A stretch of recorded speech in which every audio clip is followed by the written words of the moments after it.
হে মুসলমান, হে সন্তানেরা আমাদের, হে ইসলামের সৈনিকেরা, তোমাদেরকে মনে রাখতে হবে ইতিহাস। যখন আমার দেশের স্বাধীনতাকে, আমার দেশের ঐতিহ্যকে হিন্দুত্ববাদের অপবিত্রতার দ্বারা কালিমা যুক্ত করার চেষ্টা করা হয়েছিল, আমরা সেদিনে মাটিকে পবিত্র করেছিলাম পানি দিয়ে ধুয়ে নয়, আমরা বুকের তাজা শাহাদাতের রক্ত দিয়ে বাংলার মাটিকে পবিত্র করেছি। শেখ হাসিনা চেয়েছিল 6 মের সূর্য ওঠার আগে আমার শহীদ ভাইদের রক্তের দাগ পানি দিয়ে ধুয়ে ফেলতে, চেয়েছিল পানি দিয়ে মুছে ফেলতে, চেয়েছিল আমার শহীদ ভাইদের শাহাদাতের রক্ত নিয়ে জাতীয় সংসদে দাঁড়িয়ে উপহাস করতে। কিন্তু পাগলি জানতো না, সে জানতো না যে পানি দিয়ে ধুয়ে, পানি দিয়ে শহীদের রক্ত মুছে ফেলা যায় না। সে জানতো না যে মিথ্যাচারের মাধ্যমে শাহাদাতের ইতিহাসকে মুছে ফেলা যায় না। সে ঘোষণা করেছিল শাপলা চত্বরে আমার শহীদ ভাইয়ের নাকি বুকের মধ্যে রং মেখে শুয়েছিল। সংগ্রামী সাথী ও বন্ধুগণ, শেখ হাসিনার এক লেসপেন্সার ছিল, সেই সময়ে তাকে বলতো রেলের কালো বিড়াল। মনে আছে?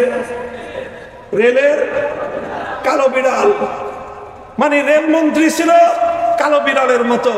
এই জন্য দেশের মানুষ আদর করে তার নাম দিয়েছিল রেল বিভাগের কালো বিড়াল।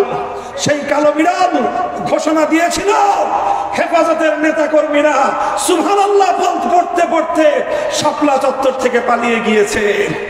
আমি তার বক্তব্যের কাউন্টার করেছিলাম, আমি তার এবং তার দলের সেক্রেটারি জেনারেলের বক্তব্য কাউন্টার করে বলেছিলাম, সৈয়দ আশরাফ সাহেব, সৈয়দ আশরাফ সাহেব, আপনারা আমাদেরকে বিতাড়িত করবেন তো দূরের কথা, আপনারা পথ দেখার চেষ্টা করুন।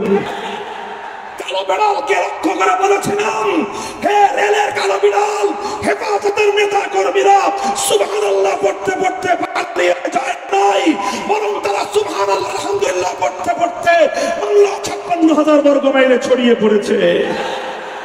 বিপ্লবের নতুন ভিত তৈরি হচ্ছে। হেফাজতের নেতা কর্মীরা 13 সালে সারা বাংলাদেশে ছড়িয়ে পড়ে 2024 সালের জুলাই মাসে আবার তারা ঢাকার রাজপথ দখল করেছিল।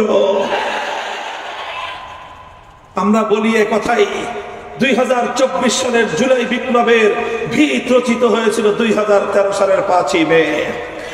2013 সালে হেফাজতে ইসলাম শাহাদাতের রক্ত দিয়ে ফ্যাসিবাদের বিরুদ্ধে বিপ্লবের মঞ্চ তৈরি করেছিল। সেই মঞ্চে 2024 জুলাই বিপ্লব সংগঠিত হয়েছে। কাজেই হে আমার ভাইয়েরা, হে আমার তালেবে ইলম সাথীরা, হে হাটহাজারী, বাবুনগর এবং অন্যান্য কওমি মাদ্রাসার সন্তানেরা, তোমরা মনে রেখো, তোমাদের পূর্বপুরুষদের বীরত্বগত ইতিহাস, তারা যদি সেদিন জুলুমের বিরুদ্ধে রুখে না দাঁড়াতেন, সেদিন যদি শাপলা চত্বরে আল্লামা জুনায়েদ বাবুনগরী রাহমাতুল্লাহি আলাইহি বুলেটের মুখে নিজের বুক চিতিয়ে দাঁড়িয়ে না যেতেন, বাংলাদেশের স্বাধীনতা সেদিনই বিপন্ন হতো।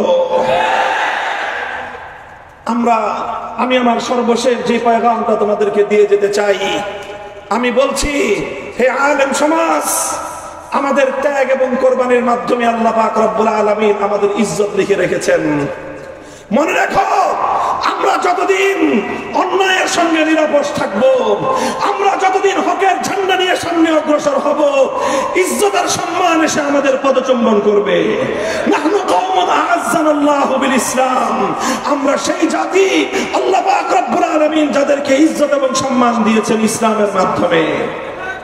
আমি আপনাদেরকে বলি, হাসান বসরি রাহমাতুল্লাহি আলাইহির যে উদ্ধৃতি আমি আপনাদের সামনে উল্লেখ করলাম, সেই উদ্ধৃতির মাধ্যমে প্রমাণ হয় উলামায়ে কেরাম স্বতন্ত্র স্বকীয় অবস্থান নিয়ে রাজনীতিতে আপনারা বুকটান করে দাঁড়িয়ে যান।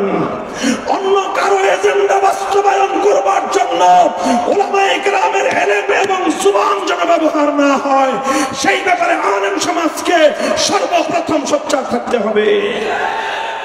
আমরা অন্যায়ের বিরুদ্ধাচরণ করি, আমরা আমাদের ইতিহাস সকল বাতিলের মোকাবেলা করি। আমরা আমাদের উলামায়ে দেওবন্দের ইতিহাস, বাতিল যখন যে আকৃতিতে মাথা চড়া দিয়ে উঠে, আমরা তখন সেই বাতিলের মোকাবেলা করার জন্য রাজপথে